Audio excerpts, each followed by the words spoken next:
and welcome to the May 24 Red Alert. I'm Amy Zawi. Join us today to hear from Sarah Weiskopf, the Jerusalem Connection Hebrew University Scholarship recipient for 2023.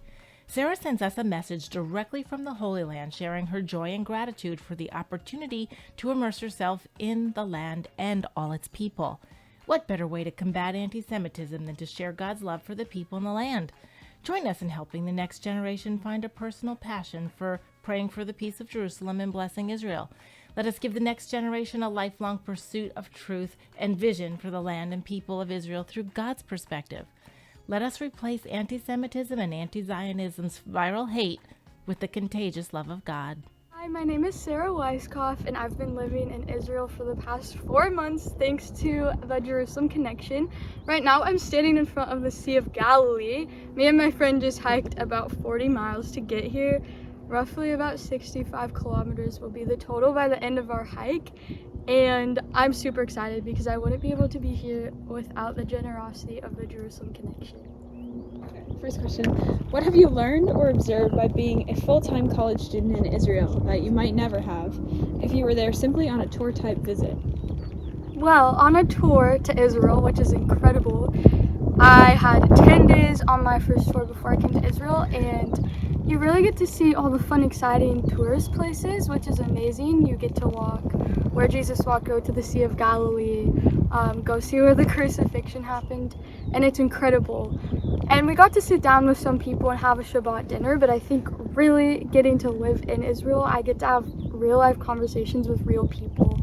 I have gotten to talk with Palestinians about how it is living here. I've gotten to talk with Israelis. I have talked with people of the Druze religion, the Muslim religion, the Jewish religion, and other Christians who are living here from all across the world. And I think it's a really unique opportunity because everyone in Israel is from a different country. Like, of course, there's people born here, but also people make Aliyah, which is becoming a citizen of Israel when you're Jewish, from all over the world. So it's just really allowed my eyes to be open more than just walking from place to place, going super fast, but even the little basic things like doing laundry, going grocery shopping, going to the market, knowing people who own those shops.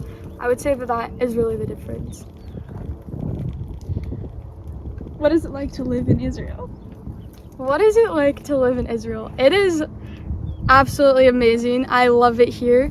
I think people assume Israel is just like sand with a camel, and obviously you can see where we are right now. There are mountains, there's the sea, there is the desert, of course, lots of holy sites all across Israel.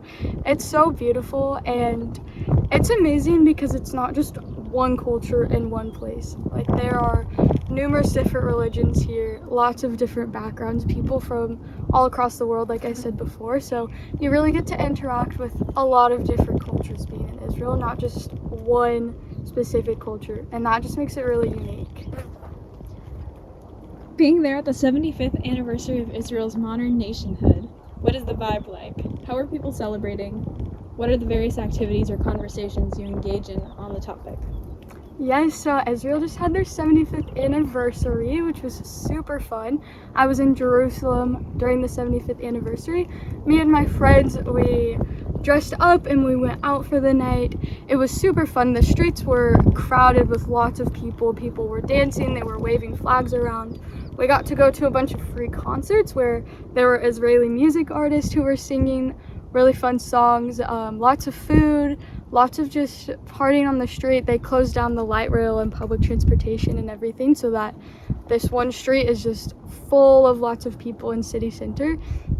And yeah, it's amazing. And then also simultaneously at the same time, some conversations around the 75th anniversary can be a little controversial because for the Palestinian side, it's the Nakba, which means the catastrophe. And so for them, they don't really celebrate it. And so that's like one of the conversations that you can have being here around the 75th anniversary is some people really celebrate it and really party, and others, it's more of a discouragement. So that is one of the conversations I've had around it. But it is a super fun time in Jerusalem. Lots to do, lots of fun, and everyone is out and about. What do you want us to know about your experience thus far? There's so many things I could say about my experience here, but I think ultimately I would say I've just learned to sit down with people and have a conversation. Like, don't decline when somebody asks you to have a cup of tea or a cup of coffee to just get to know them as a person.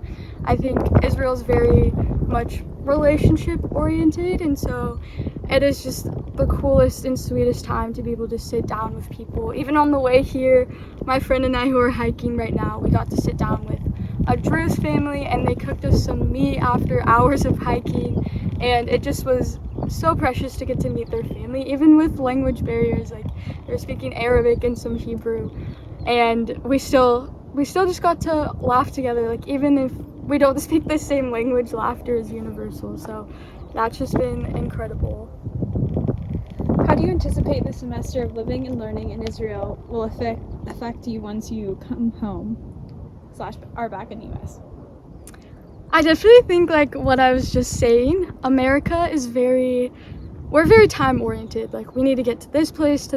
We're very scheduled and kind of like a stressful society in a sense.